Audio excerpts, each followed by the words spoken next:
What is it about watches, these tiny items that adorn our wrists, to tell time in the most archaic way when we have smart technology all around us?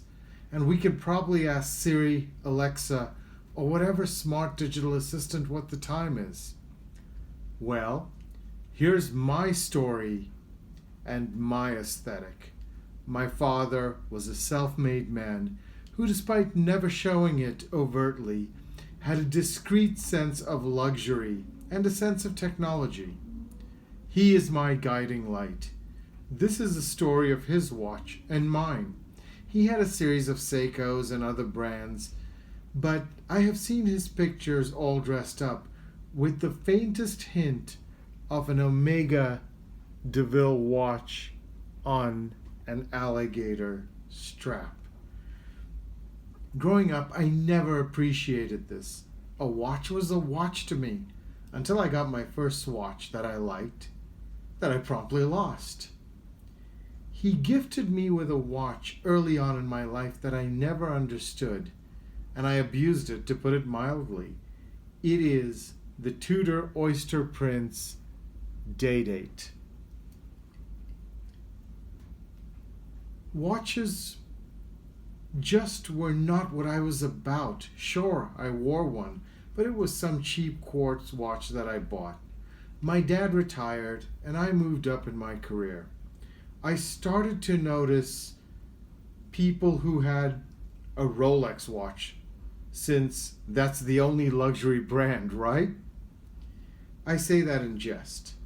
Then I saw the Tudor, and it said case by Rolex, which got me to research it more. I went to see my dad and saw the Omega. It hadn't worked by now, but he barely needed a dress watch in retirement, so I took it from him and had it serviced at the Omega boutique in Tokyo, and I presented it back to him on his 70th birthday. He was so happy to have that watch work again and wore it with pride. Since then, I paid more attention to watches. I had my Tudor brought back to its former glory by Rolex in the first time in 30 odd years, about 10 years ago.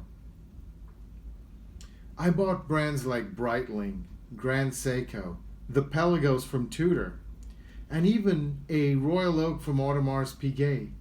Yet none spoke to me. These were steel, sporty watches on trend for the past decade. They, however, didn't leave me with a sense of occasion like the subtle Omega made my dad feel.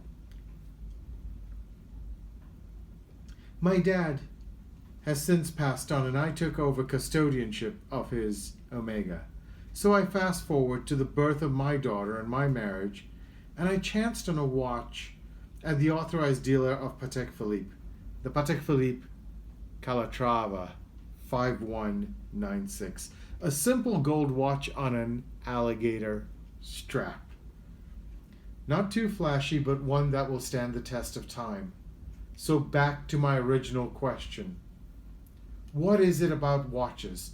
It's about legacy to me, a sense of stability in an unstable world.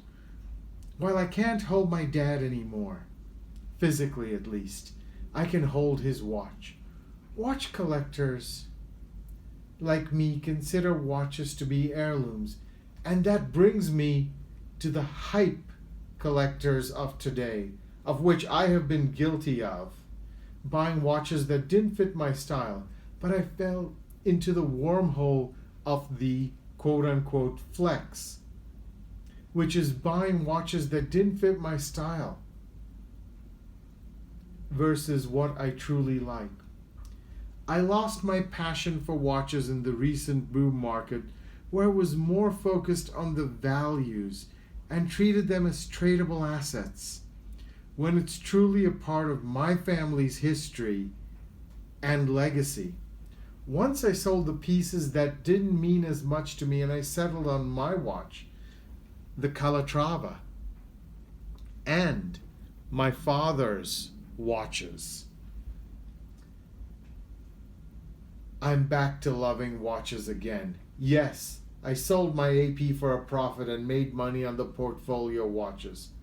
But what I am left with are the watches I don't care about the value of because they are mine and for my next generation. To Patek Philippe, thank you for helping me rediscover my love of watches. I hope you're enjoying the content on this channel. I own all the products that I talk about and will be doing a video soon on why I sold my AP. Stay tuned for that one, and thank you for watching.